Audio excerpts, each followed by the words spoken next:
Hi hi అందరూ బాగున్నారా? అందరూ ఎలా ఉన్నారు? నేను రుషిత వాళ్ళ మదన్ అండి. మేము బాగున్నాము. ఇది శంకుపూల చెట్టు. శంకుపూలు బాగా పూస్తుంది. ఇప్పుడు కార్తీక మాసం కదా, డైలీ శంకుపూలతో నేను శివయ్యని పూజించుకుంటున్నాను.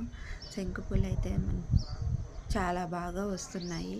ఈరోజు కార్తీక సోమవారం కదా, ఈరోజు శంకుపూలన్నీ కోసి పారిజాతాలు కూడా కలిపి ఒక మాలగా కుచ్చి శివయ్యకి వేసానండి. శివయ్యకి శంకుపూల మాల అంటే చాలా ఇష్టము, పారిజాతాలన్నా చాలా ఇష్టము. అందుకే రెండు కలిపి ఒక మాలగా కుచ్చి శివయ్య ఫోటోకి వేసాను. ఆ శివయ్య ఫోటో అలా చూస్తుంటే చాలా బాగుంది, మనసుకు మంచిగా అనిపించింది. ప్లీజ్ మా ఛానల్ ఎవరైనా సబ్స్క్రైబ్ చేసుకోకపోతే కొంచెం సబ్స్క్రైబ్ చేయండి. ఈ వీడియో మీకు నచ్చితే లైక్ చేయండి, షేర్ చేయండి. Thank you.